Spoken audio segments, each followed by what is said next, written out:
Welcome everyone. This is almost the end of 2 days of working, and we have a raised ambition. It's not only an in real life workshop on probably one of our most important things as entrepreneurs to consider and learn and exchange around. It's also a broadcasting.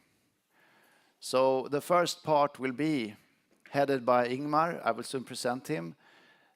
We will have speakers coming up, giving a very short, brief introduction that will be recorded.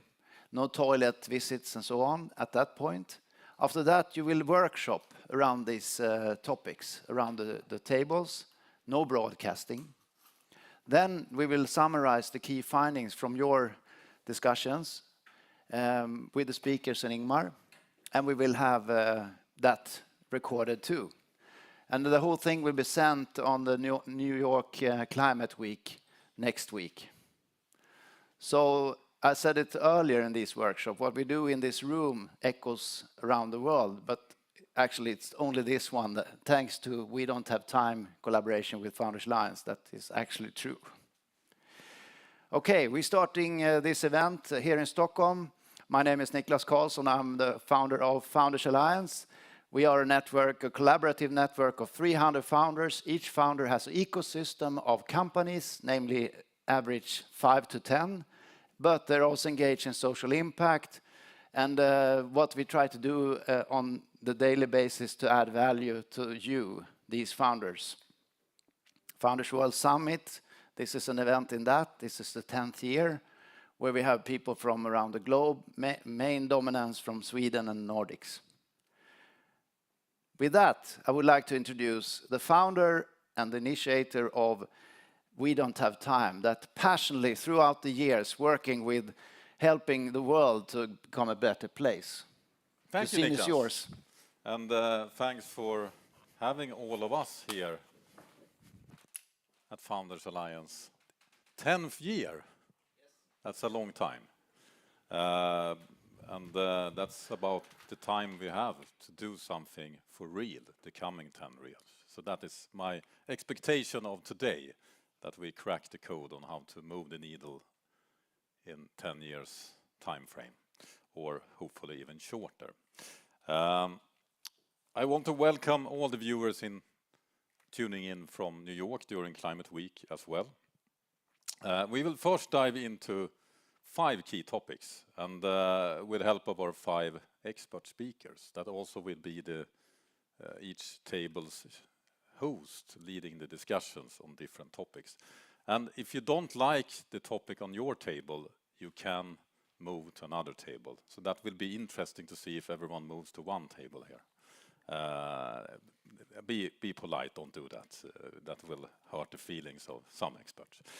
I truly believe that entrepreneurs are key to solve the climate crisis, because we need to do things differently and we need to do the impossible, and entrepreneurs can do that, right? So we have a lot of power in the room.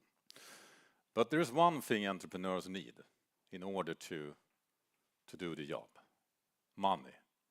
And that's a big problem today, because we don't have the money placed in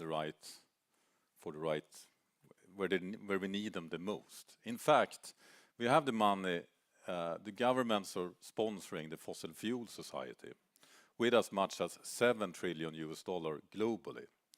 On the other hand, we need 4.5 trillion invested in clean energy solutions. If we get that money moving, we will succeed with the 1.5 target degrees. And as of today, it's only about 1 trillion invested. So we need 3.5 trillion more, and we need the entrepreneurs to use this money to get it moving. And the money is actually out there. If you just take the pension funds globally, I mean, we all have a pension savings, right? They invest $4.3 trillion in fossil fuel companies. That's about the same amount we need. So we have the money, we just need to move it. And in order to fire up the discussion in this room, I want to start this conference by showing a film about this, where it's talking about what the Swedish state fund, AP7, are doing with your money. So we have a message here.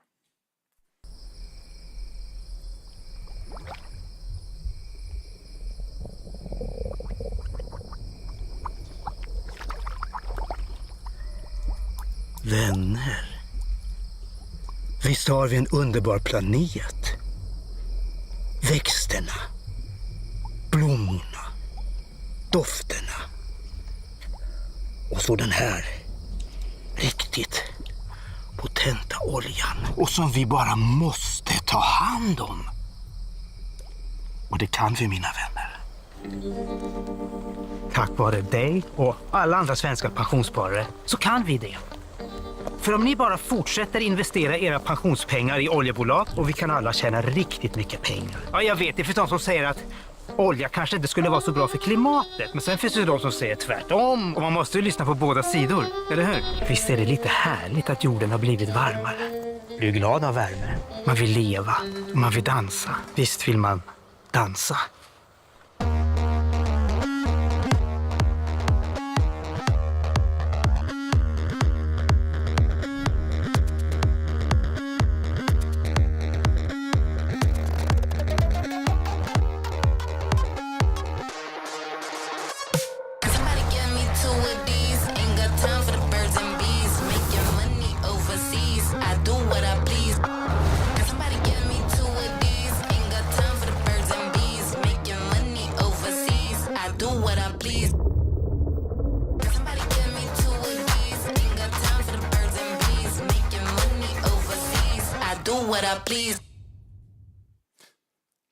So, it's totally silent in here.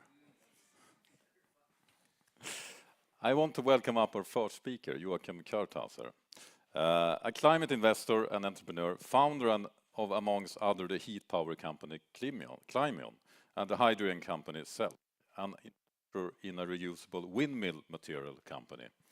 Joachim is also the lead of the Founders Planet Quest with Founders Alliance.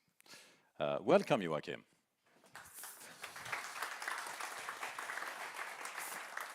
Thank you very much for inviting me. I have no videos, but I start my discussion or presentation with the question. If you can start with the first slide, please.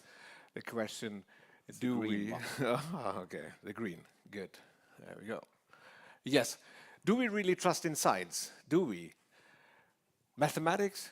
Maybe not controversial. This is proven stuff from 1740. You remember it from school. Your phone doesn't work without that formula. So we have total trust in that. Right, let's move to medicine. If we say that antibiotics and vaccinations are good, I don't expect any sort of opposition, give or take abuse and overuse and something. But I think we can all agree on that. Our climate change is also proven facts, all the experts agree, yet there's a paradox, this is political. This is all of a sudden a left-right thing. Some feel you can fight capitalism based on climate change, others feel the American way of life threatened. And I think it's total nonsense. I would like you to show a sort of medium way in this. We have the opportunity, we need to fix it, and we actually can do it. Just to show you the observable facts. There's no controversy on the proven facts, like ocean currents changing, weather patterns changing, the polar and Antarctic ice melting, glaciers melting, all these effects, extreme weather events. What are the consequences? Well, food production will be affected. There will be war about resources. There will be large-scale migration. Difficult to predict how many millions some will migrate, but that we will have problems is out of the question. So can we avoid all that? Of course, we need to invest a lot of money to reduce our dependency on oil, to switch to a more sustainable society. And actually, energy is the most fundamental part of it, but you can say this is relatively easy to fix. We do have the instruments, we do have all the technology to accomplish it. That can be concentrated solar power, the wind in the north, and intermittent energy sources. You can store, you can convert electricity into other energy carriers. So we've got all the technology. We don't have to invent anything. What we need is tons of money to do that. So that's the easier part. The really difficult things are, one, the global imbalance. We in the West have caused all the mess. Developing countries are much lower on energy consumption. They will be affected the hardest by climate change. Others are taxes. How do governments react? How will they stimulate the transition? Will they really provide the framework to do it? And finally, can political parties create public acceptance for the actions we will have to do? And my fellow speakers will talk, Björn will talk about food, Malin will talk about the framework issues, Aticka about international cooperation, Philip about finance. So we will cover a whole range of areas in the following. So I mapped out a few areas from transport, forestry, food, agrotech, health, your choice, IT. All these areas are consuming about 10% of the huge amounts of fossil fuel we're using today, which is the basis of our welfare. This is in the framework of politics, regulations, taxes, and obviously finance being the big enabler of change. So I have a dream, and that is that political parties stop being populist, admit that they've been fooling people about cheap gasoline and cheap falukorv, or sausage, as we say in Swedish, and say, well, from now on, we will really invest into renewable energy. We will build greenhouses. We will build a proper infrastructure, zero energy houses. We can do all that. Technically, it's no problem. It requires project management, finance, the willingness to do it. If we compare it what our parents and grandparents did after World War II, they had to rebuild Europe. That was a huge task. The tasks we are facing are actually easier to accomplish in my view. So with that said, we do have to cooperate with governments. Governments are essential. The framework will help us enormously. But this type of crisis also creates fantastic opportunities for founders. And what we haven't told you, we will have teamwork at these tables. Nobody will leave the room before we have solved 90% of these issues.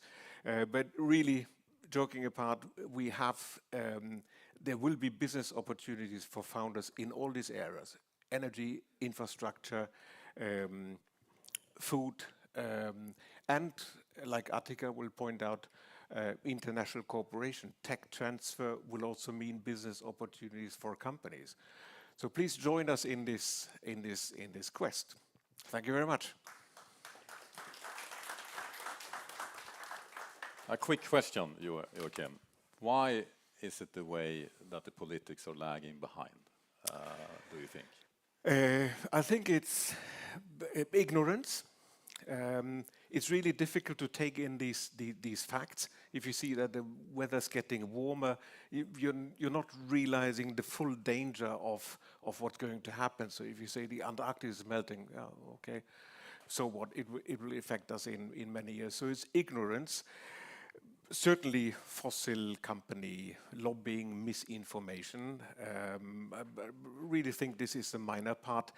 It's also fear of change. Whenever you say you have to change your way of living, people are conservative, they don't want that. So I think it's a combination of those factors.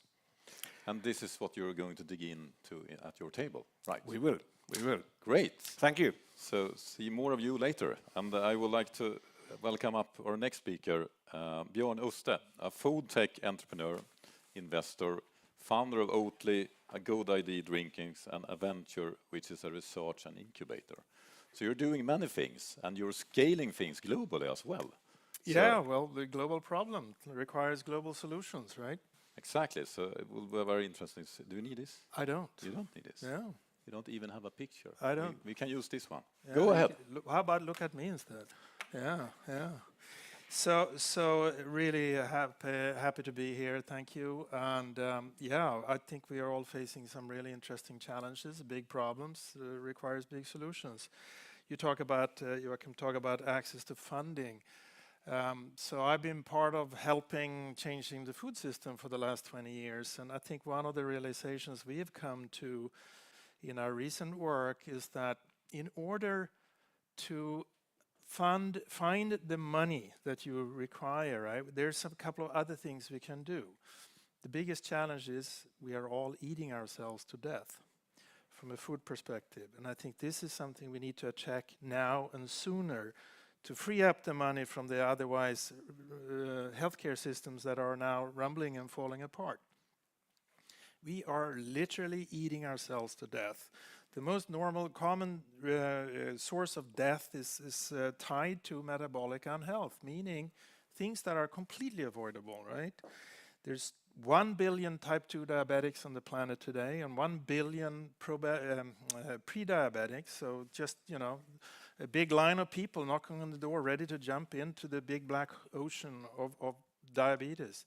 They say in the US today, it costs direct cost for treating and dealing with diabetics in the US is $1 billion per day.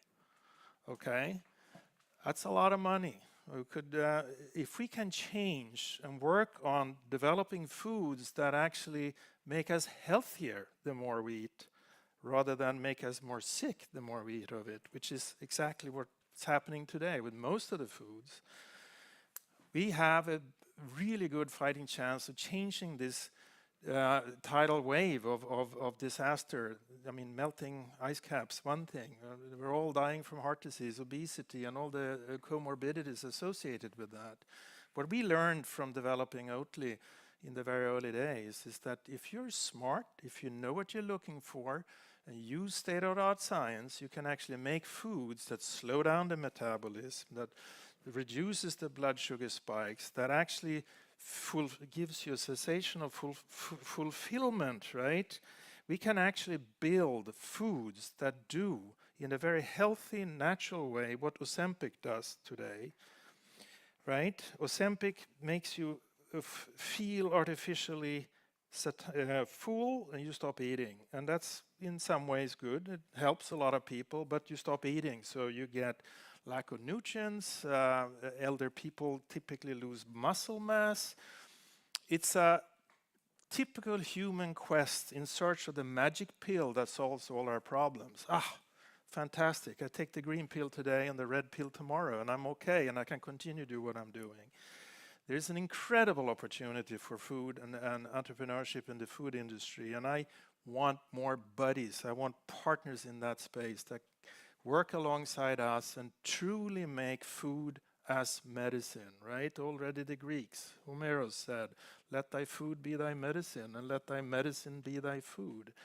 We forgot that on the way, right? The last 40, 50 years, the more we eat, the fatter we get, the sicker we get, gotta stop. And that's a very quick fix, but it's a very clear path to free up funds that we can use in a far better way going forward. Taking care of that. How about that? I like it. And How about that? Yeah. Many do. A question on that. If you take Oatly as an example, it's you know, you're helping your customer drink more healthy, but you're also helping the planet with lower carbon footprint for the product. If you compare like the health argument with the climate argument, what argument is easiest to get consumers and get people and policymakers behind? Is it easier for health? Or is it as difficult? It's difficult, right? So if I go and talk to my children's generations, they drink this beverage that I have a beverage called Good Idea that reduces your blood sugar. If you drink this every day, the risk of you getting diabetes in 20 years is dramatically reduced. You think they buy that? No. No, not really, right? But if I tell them, drink this cool beverage, you know, it's like aspirational, cool branding. I want it, it tastes great. If the taste is not there, well, they'll take it, they'll down it like crazy, and then they won't get diabetes. That's what you have to do. You have to sort of trick the consumers into it, right? So it's marketing, basically. It is, and that's, I think, part of the success with Oatly was we realized in the early days that if this is going to take off, it has to be a lifestyle brand that engages consumers for fun, for coolness, for hipness. Then we take care of the planetary issues and we take care of the health issues. Oatly is great at reducing cholesterol, for example, something we proved very early on in clinical studies. Don't talk about that on the package anymore. By the way, just for the record, I'm not involved in Oatly anymore, but obviously incredible learnings and findings. So if we're going to have to change habits, it needs to be taste great, it needs to be fun, easy, never seen as a sacrifice, but aspirational. If you succeed with that, you can achieve dramatic change rapidly. And I think there's here something we need to learn from that also when we look at Joachim on energy issues, right? How do we make it fun? We do it because we want to. And then there are good side effects coming out of it. I think that was a very good answer, and you're going to dig deeper into this at your table. Come here and solve all, yeah. So we're looking forward for that discussion. And welcome up our next speaker. Thank you.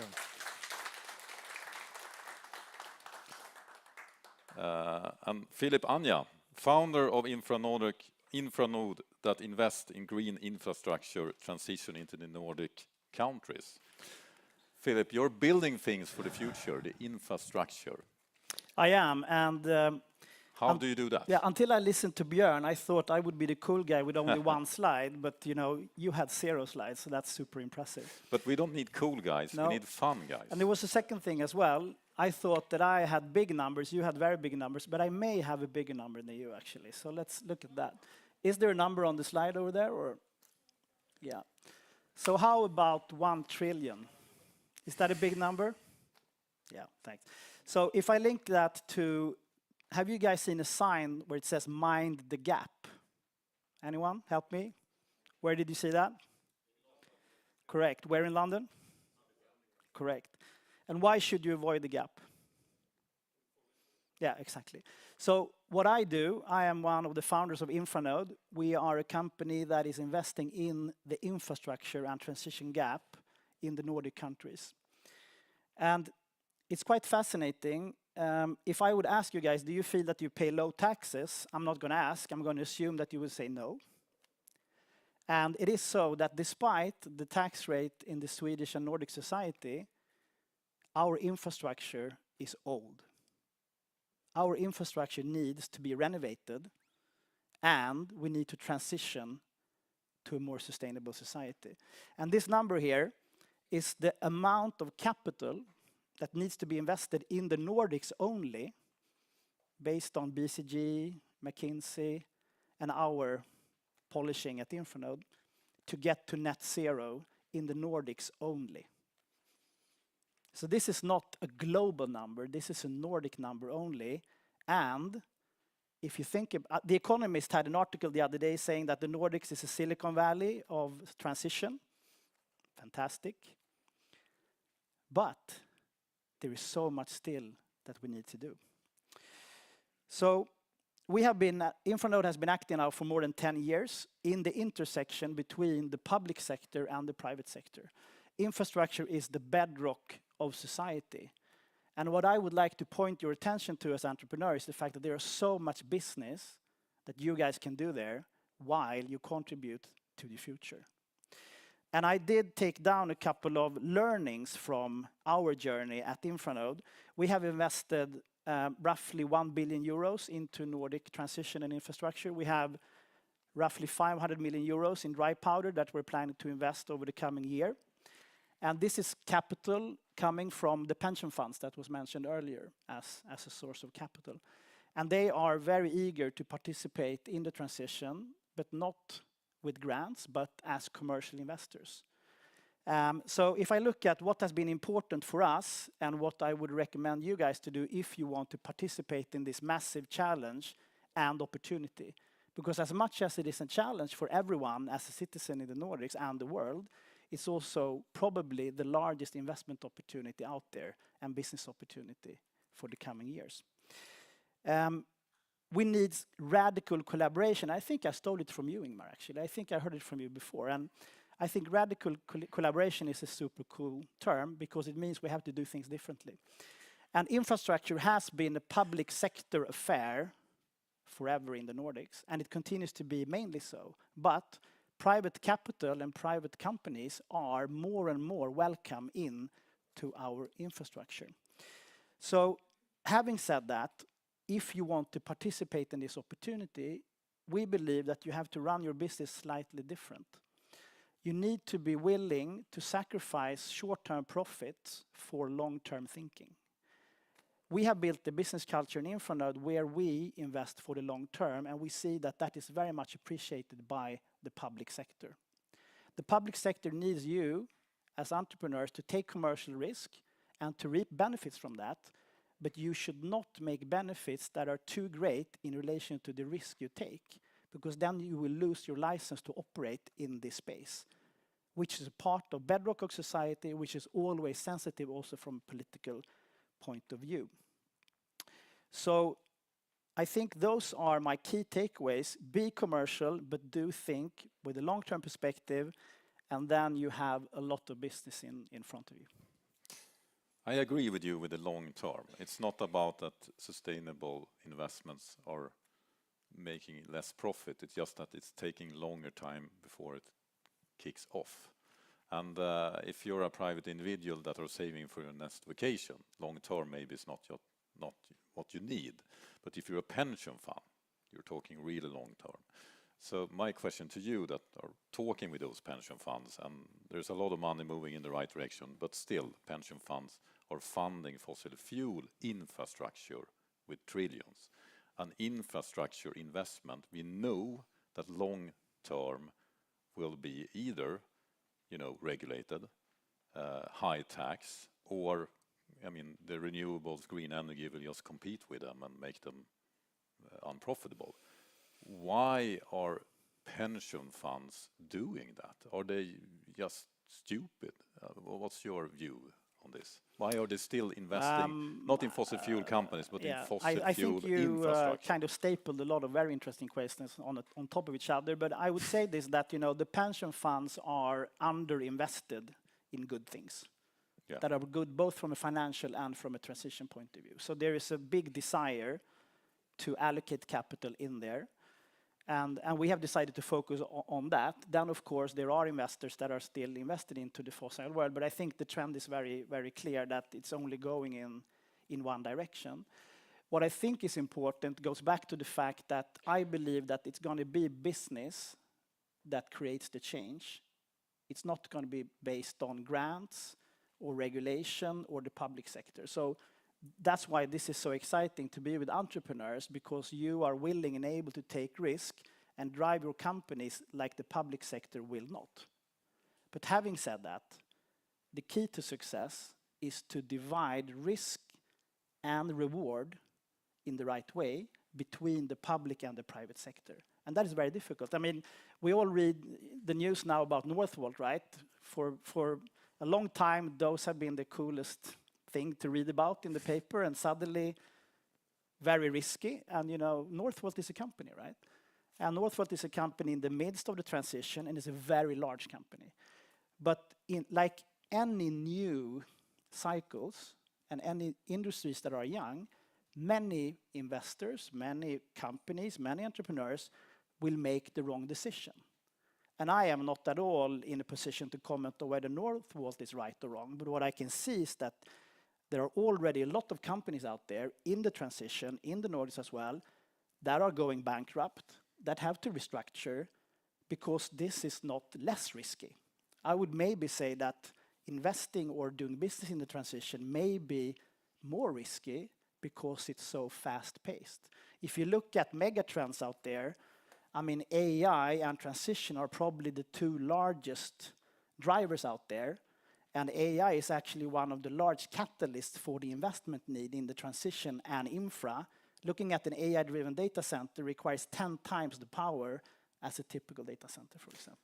So you mean that the gap you're talking about is not that the pension funds don't want to bridge the gap, it's just that they really don't know how to do it, and that's what you provide, and when you provide it, you get the money. I think they are looking for the people in this room to present to them ideas that make sense, both commercially and in relation to the transition, and then they are going to be willing to engage. I hope so. They will do that on scale. Thank you so much. Thank you. Applaud. And we have a spontaneous question here from Joachim.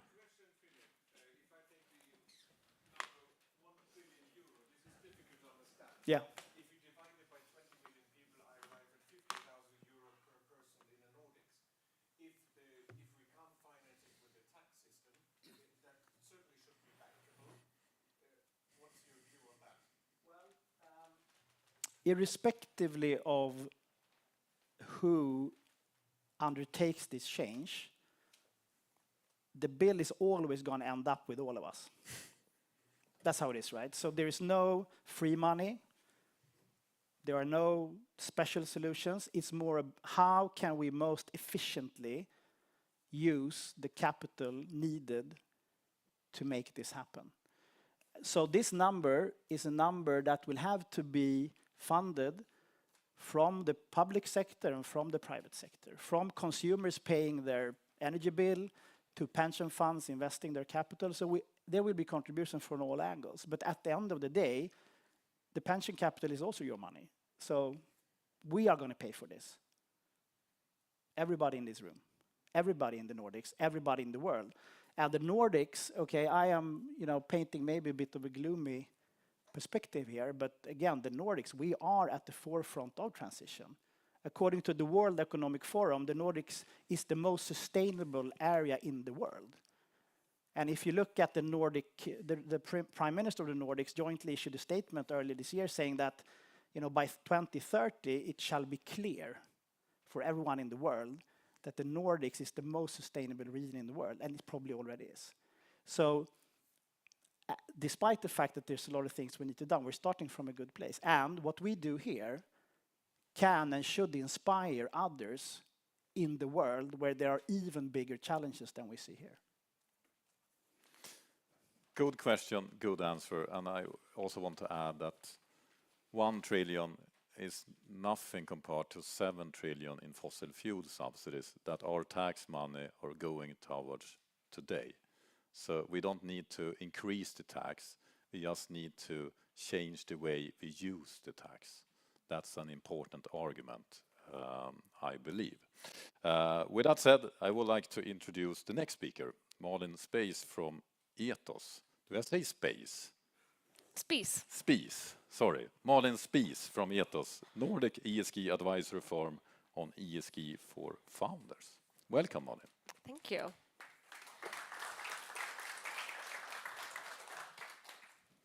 And thank you for having me here today to talk about this very, very important topic. And I'd like to say that on a less gloomy agenda, the solution is actually right here in this room with us. And because we, the entrepreneurs of Europe, 25 million entrepreneurs in Europe make up 99% of the companies in the European Union. We create 85 million jobs. So we have the power. We have the power to address and to lower the tons emitted of greenhouse gases in the European Union. We can do it, and we can do it together. And why should we do this together? Well, it's because we should embrace climate change. Because in climate change, that's where we can innovate and meet transition. We have the power to jointly address this with our ideas, with our capabilities, and if we do this together, there's two reasons. If you're a skeptic, do it for the money. If you're an entrepreneur, do it for the ideas, for the fun, and do it so we can actually address. And we then have time. Because 10 years in an entrepreneur's life, that's a really long time. Because we like to do things fast, we like to do them fun, and we like to do them new. That's how we build these businesses in the European Union. So let's build sustainable transition businesses together. And that's what we were going to talk about this afternoon, on how we do this and what do you need to do. Because it is about gathering that pecky data, measuring, because how are we going to lower the emissions if we don't measure our energy, measure our water, find our waste, use our waste, and together combat climate change through entrepreneurship. Very interesting. We heard the term money and fun many times here today. And I would like to ask you a tricky question. You're helping companies to measure things. And I understand the need of that. But if you're an entrepreneur like me, many entrepreneurs think it's quite boring with measurement and reporting. We want to do things. How can we make measurement fun? I would say look at each and every data point as one step towards your fortune. Because whilst you're measuring and you're gaining, if you're reducing your emissions, you're lowering your energy bill. And that's, of course, is money in the bank. Every time you measure the human capital and look into your value chain and see where is the origination of my components, my minerals, you're supporting the development and growth of Africa and Asia, our partners. So measure it to grow together, measure it to build strong businesses. And to have fun. And to have fun. Thank you so much. Thank you.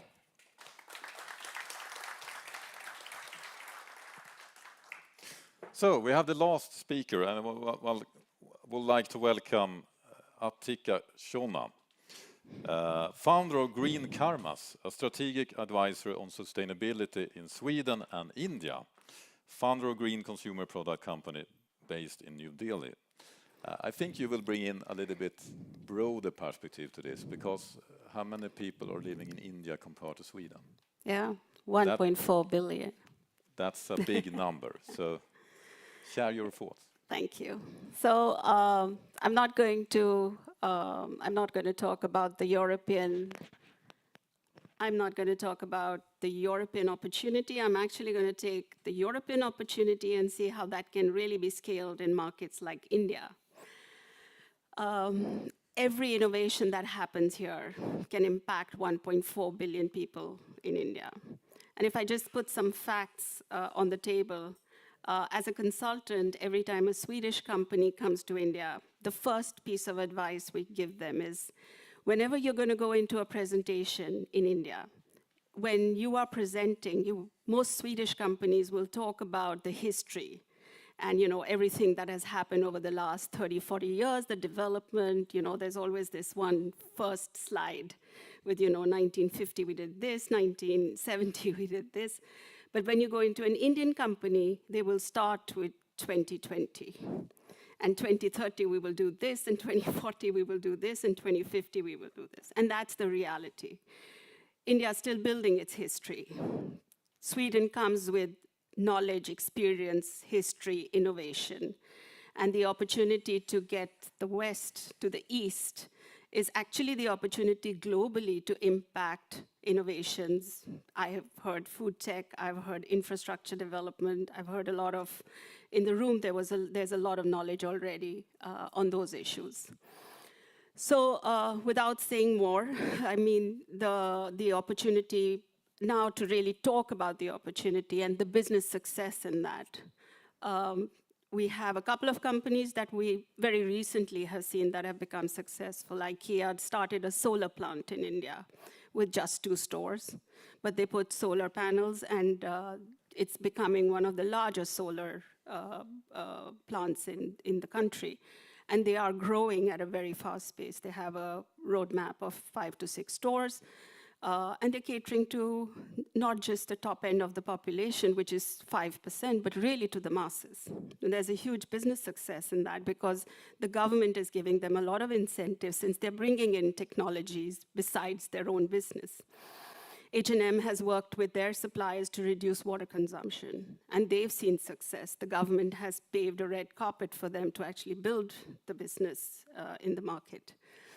Volvo, even a non-Volvo bus today in India, an Indian brand, it says Volvo on the door because the sustainability impact that's attached to the brand and the electrical mobility that they have bought has really had an impact. So there is a sustainability has a business opportunity in it. And like you were saying, Malin, it's not just about doing good, it's also about doing business, which makes, and doing good, that makes your business better. We're talking about infrastructure.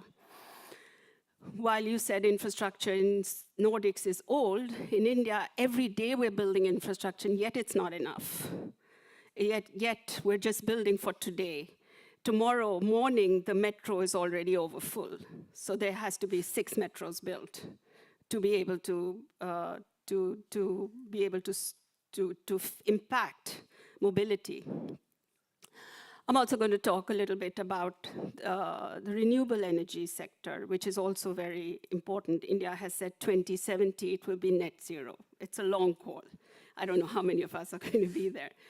But 50% of the energy in India in 2030, which is about 500 gigawatts of energy, will be renewable by 2030, which is 6 years away. And there's a huge business opportunity in that.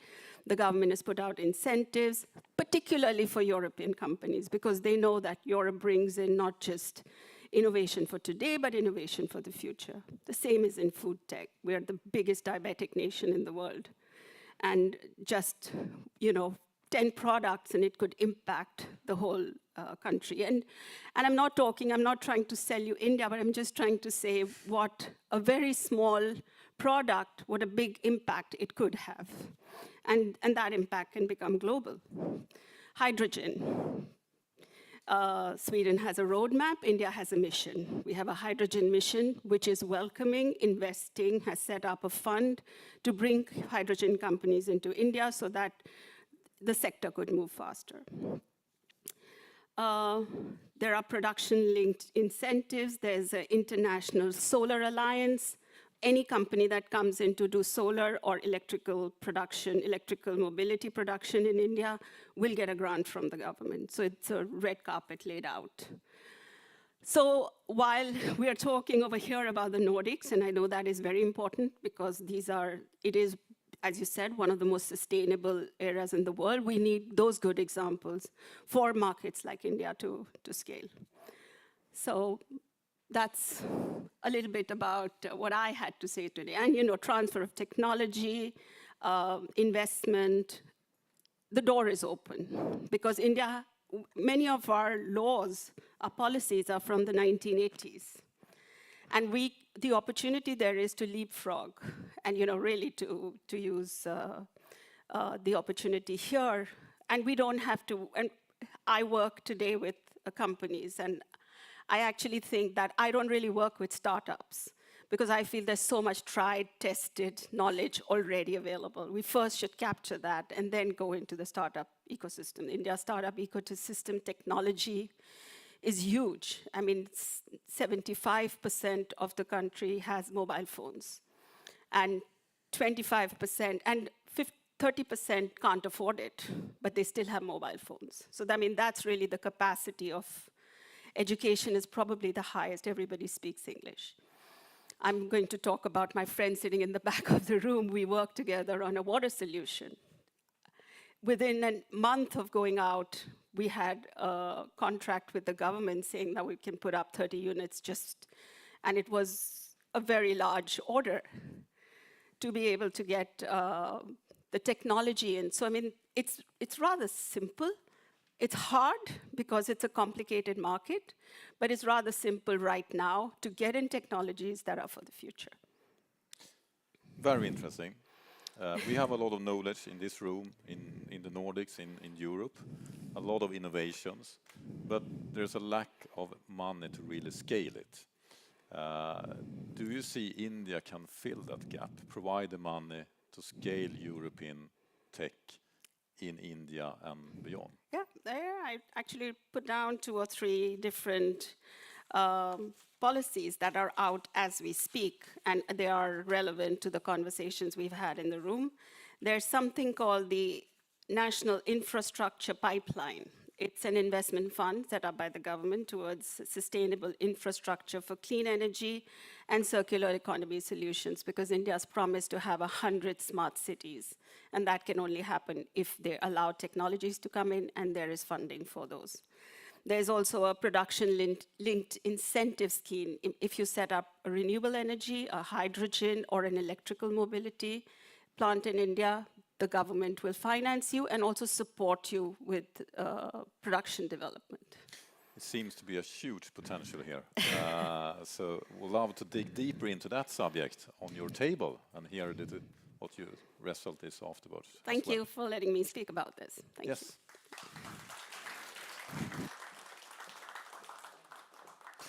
And now we're done with this first part of the event. We will now turn off the cameras for a little bit, but you will not notice because we will turn on the cameras immediately by the magic of cutting this when we are broadcasting it. So what we are going to do here in the room is that everyone will have their table, the subject, and discuss this. Hello, everyone. I hope you have solved all the problems. We're now going to wrap up this workshop by going through to each table, each topic, and you will have maximum 4 minutes to summarize it. And I want one person at the table doing it. Maybe the chair, the expert, will be a good idea. So let's start with Joachim at table number 1. We can walk. No, we're coming to you. We're coming to you. So sit. Like a dog, sorry. Joachim, Yes. tell us, what have you talked about here? Well, we had the topic of energy transition, which is, of course, very wide. Now we have a fantastic table here with experts on, I start from drinking water preparation, then apps and monitoring, heat and cold, and housing, new materials for housing. So this is one of the, I would say, 10 areas which each consume 10% of the energy. So we do a very good job in looking at housing, targeting zero energy houses and renewable materials to be used in architecture. So we had one colleague here who is transforming from wood, steel, rock wool, glass wool as insulation material to biological materials like hemp. Hemp and carbonates, you can make panels, walls, and you can build houses which require 40% less ventilation. You avoid mold in houses, so you create healthier houses.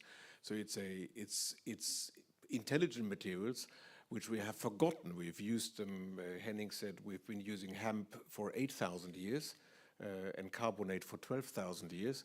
In the meantime, we used fossil materials and wood, but these natural materials are actually better. So we were brainstorming how can you scale it up? How can you work with municipalities, build maybe schools, detached houses, the sort of thing to inspire.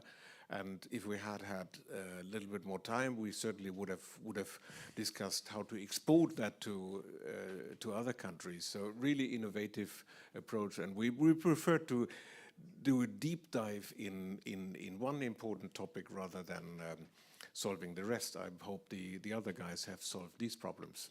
So you're halfway into solving the problem. Maybe you can continue the dialogue during the dinner. Great. Thank you very much. And we have The second table, Björn, you're giving you have a mic, but you get another mic. I don't know. I need two mics because I have very important things to say. So we have had a very exciting and inspiring conversation around our table. I think we kicked it off by launching into the need for stopping doing farming the way we do it today. Pouring fertilizers on the soils, polluting oceans and whatnot, and move everything indoors where it's safe from environmental, storms, droughts, floods.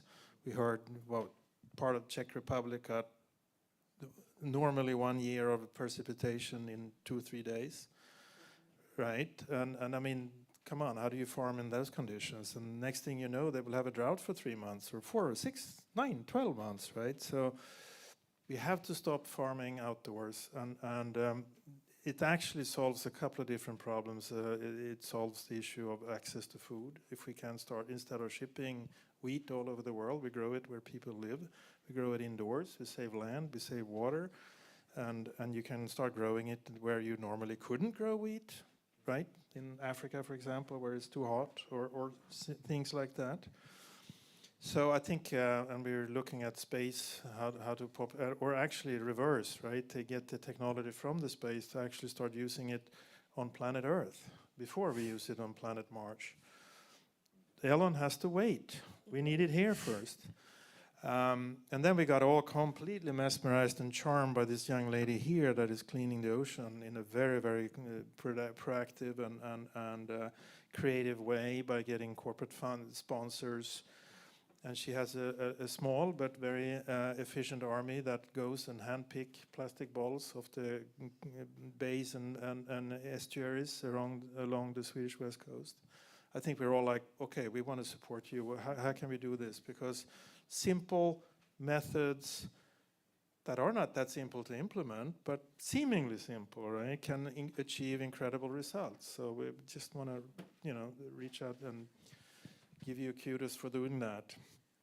And then we can go back and figure out how we steal the ideas from Elon Musk and use them. We already have the ideas. Yeah, we have a rocket scientist here that has, fascinating. So this is maybe summarizing. Anyone else wanted to add anything on what we were talking about here?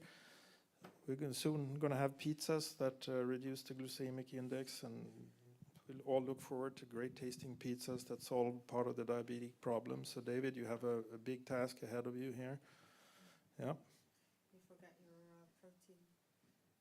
Yeah, my protein beverages. We talked about it on stage, but it really, food for medicine is what David is touching on, what you, Peter, are doing with your friends in LA with healthy beverages, healthy sodas. Important way of getting people, I was going to say kids, but in fact, Coke and everything is consumed by everybody today, right? So we need to provide better alternatives and make it fun and aspirational to make people change. We cannot force change on people. We have to entice them to change. Make it fun. So next table, number 3.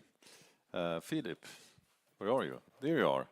Have you found a solution to all the infrastructure and how to scale that?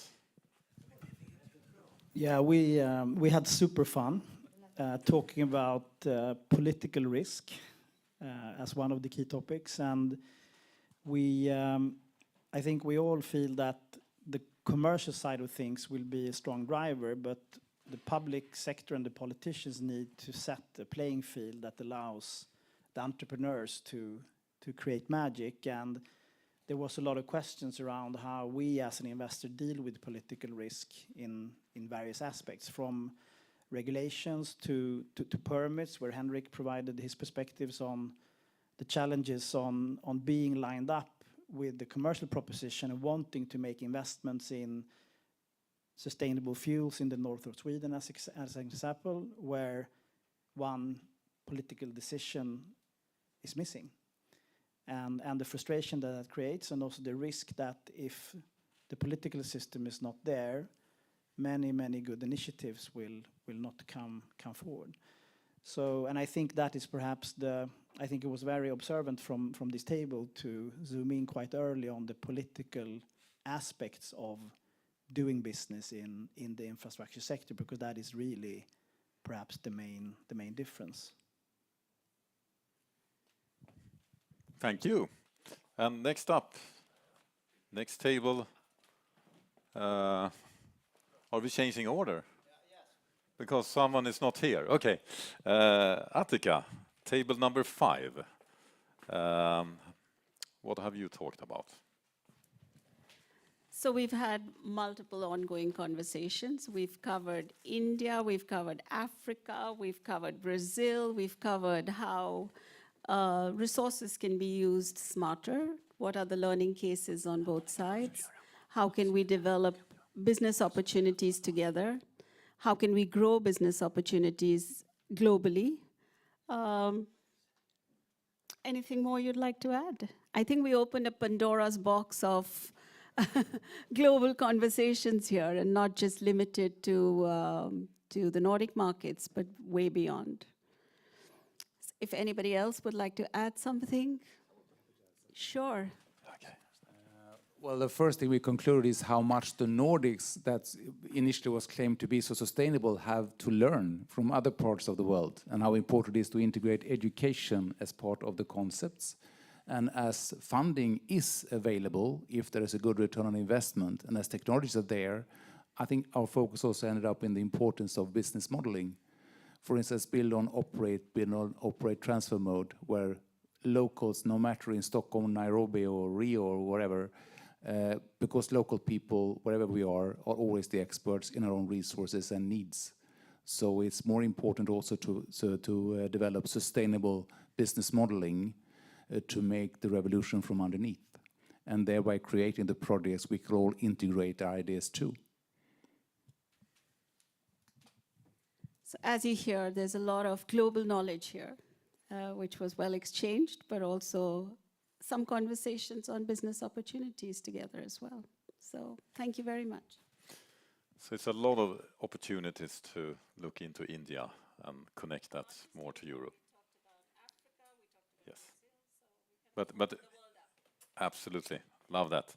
So next table, we actually, when you're gathering a room full of entrepreneurs, sometimes they're kind of multitasking, doing something else. So instead of Malin, we have Malin's colleague going to summarize what you have discussed. So maybe you could present yourself first. Yes, I'm Amanda Hagberg, and I'm the head of brand marketing at Ethos, but also an advisor. And yeah, as you said, I've been heading up the discussions here, which have been really interesting. We have founders actually contributing to the ESG question to a largest extent. But we've also discussed a lot about the EU regulations coming into force and the data that needs to be provided by almost all companies the coming years. And I think that's been the main point, that data will be crucial, even though you're a small company. And we've also heard about that it's already been a question for some of the founders here as well. Anyone who wants to add something? No? Yeah, perfect. Thank you. And we have the kind of the master entrepreneur last. And that's you, Niclas, the founder of Founders Alliance. Before we wrap up, and maybe get killed. Before we do that, for our international viewers, can you just tell why I'm using this? Can you tell about Founders Alliance and what you're doing here with this network? It's kind of amazingly network of successful founders that have built many successful businesses coming together and doing even more great things together. Growing up, understanding that the world's big shifts have been first driven by entrepreneurs. The role we have is to look at a problem. Often it's also shifting a paradigm and taking the task to shift it to the better. So even if many things it's egocentric, self-fulfilled people obsessed by their ideas, maybe for their own pocket. That's not the case. We use that power to shift societies. And understanding that, I thought maybe I can put my entrepreneurship behind these entrepreneurs and make sure that they don't do mistakes again, so they share knowledge. Secondly, get inspired because they're engines of inspiration in their ecosystem, so they can get more energy to do that. And thirdly, to find peers that they can do sustainable business, join forces, no matter where you come from, female, male, ethnicity, age, different types of diversity. Everyone has the power to be using the force of entrepreneurship. Looking at this workshop, the theme, combating or enabling the shift that we're going to do, that we don't have time driving, we can, by these three elements, knowledge, inspiration, and business, accelerate this change and inspire the rest. That's lovely, and I think you're a pioneer as well, because I think you called me many years ago when you founded Founders Alliance. When was that? Probably 2004. Yes, and that was a time where you're not doing this partnership. Everyone are doing partnership for climate, for sustainability. If you don't work together, you basically have no successful in what you do. But 20 years ago, businesses were competing with each other, and it was not that collaborative. So I think you maybe it's you that are behind this partnership everywhere. You started something there 2004 that I think is very needed for what we're going to do now, solving the biggest challenge we have. Thank you so much. So thanks for having all of us here, and just wrap this up. What is happening now? It's going to be this big gala dinner with hundreds of entrepreneurs and crazy minds. Yeah, and first of all, a big thank you to Ingmar and the whole team of We Don't Have Time, and because we collaborate, and then we get things like this done. So big applaud for that too.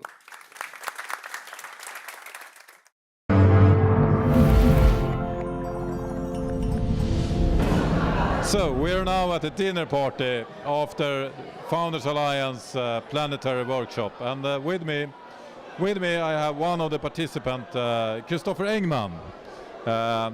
What's your impression so far of this Founders event? Well, it's usually very good, and I love the workshop we had on climate and the importance of that. What's your main takeaway? I think the importance of adding a layer of communication on top of the climate issues, I think something we both are very engaged in. So you're an entrepreneur yourself, otherwise you wouldn't be here. Can you tell us a little bit about what are you doing in this field? Well, I'm the co-founder and chairman of quite a few sustainability companies, but I also run mega deals where we do work mainly with sustainability scale-ups on their larger deals, especially around the marketing around their largest deals. So we will see more of you tonight, I believe. So have a great evening. So Malin, you were at this Founders Workshop for the Planet. What was your main takeaway from today? Main takeaways are three. One is be prepared. There's a lot of more ESG and climate requests from your clients and from your stakeholders, so be prepared. Be granular, get the data and the numbers right. Climate change is combated by data. And lastly, the entrepreneurs and the founders have the power to fight climate change. Together we will tackle it. And what are you looking forward for tonight? I am looking forward to being inspired, learning, and having lots of fun. Yes, that's the theme of today. Have lots of fun and save the planet. Thanks for tuning in. So we have another participant from today's workshop. Hello, sir. Can you tell us your main reflection from today's workshop? Today's workshop was very captured by the situation that was made obvious in the workshop that has to do with the impact, the social impact we make in our society, especially the workshop on that we don't have time.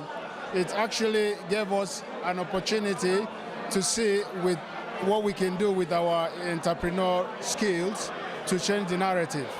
That with a little incentives that we could make a lot of difference in the lives of so many people.